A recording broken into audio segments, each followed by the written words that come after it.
Hello foodies, welcome to my channel Mouni Rajesh simple home recipes అండి. ఈరోజు recipe వచ్చేసి టమాటా రసం. సో దీంట్లో నేను మిరియాలు వేసి పెడుతున్నాండి. ఎవరికైనా జలుబు చేసి బాగా గొంతులో నసగా ఉందంటే ఈ రసం చేసుకోండి. ఈ రసాన్ని జస్ట్ మనం ఒక గ్లాసులో వేసుకొని కూడా తాగేయచ్చు, లేదంటే అన్నంలో కూడా అన్నం కొంచెం పెట్టుకొని రసం ఎక్కువ పోసి తాగేయచ్చు అండి. అంత టేస్టీగా ఉంటుంది, చాలా అంటే చాలా బాగుంటుంది. జలుబు అయినప్పుడు ఖచ్చితంగా ట్రై చేయండి. జలుబు అయినప్పుడు, జ్వరం వచ్చినప్పుడు నోటికైతే చాలా అంటే చాలా టేస్టీగా ఉంటుందండి. ముందుగా అయితే ప్రాసెస్లోకి వెళ్ళిపోదామండి. ముందుగా 4 పండిన టమాటాలను తీసుకొని నీట్గా వాష్ చేసుకొని చిన్న చిన్న ముక్కల్లా కట్ చేసుకోవాలండి. ఈ విధంగా కట్ చేసుకున్న ముక్కల్లో కొంచెం చింతపండు, అలాగే కొంచెం పసుపు, అలాగే కొంచెం ఆయిల్, కొన్ని వాటర్ వేసి మెత్తగా ఉడికించుకోవాలి.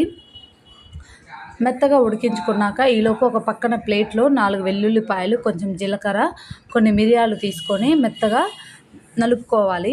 నా దగ్గర రోలు లేదు కాబట్టి ఇలా చేస్తున్నాండి. మీ దగ్గర రోలు ఉంటే రోట్లో వేసుకొని కచ్చాపచ్చాగా దంచుకోండి. మిక్సీ అయితే పట్టుకోకండి. మిక్సీ పడితే అంత టేస్ట్గా ఉండవు, ఫ్లేవర్స్ కూడా అర్థం కాదు. ఈ విధంగా రోట్లో కచ్చాపచ్చాగా దంచుకొని అదొక పేస్ట్ లాగా చేసుకొని పక్కనైతే పెట్టుకోవాలండి. ఈలోపు మన టమాటాలు ఉడికిపోయి ఉంటాయి. టమాటాలను ఒక పప్పు గుత్తుతోటి మెత్తగా స్మాష్ చేసుకోవాలి. స్మాష్ చేసుకొని కావాల్సినన్ని వాటర్ అయితే పోసుకొని మరిగించుకోవాలండి మెత్తగా.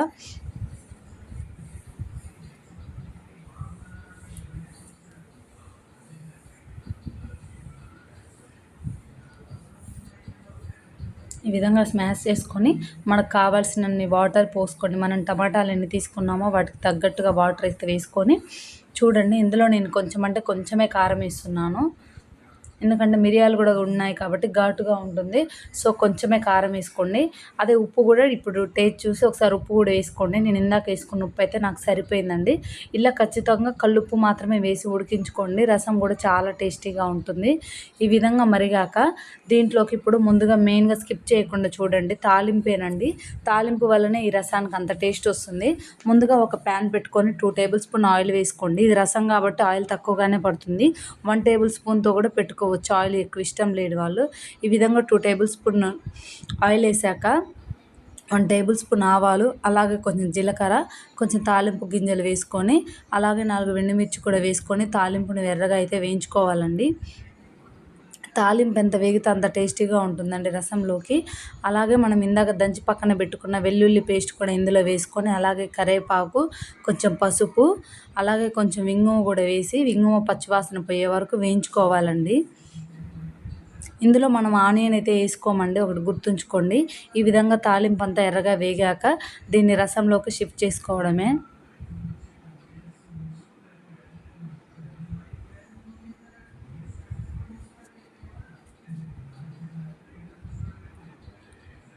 ఈ విధంగా తాలింపు మంచిగా బ్రౌన్ కలర్లోకి వచ్చాక దీన్ని మన రసంలో వేసేసుకోవాలండి.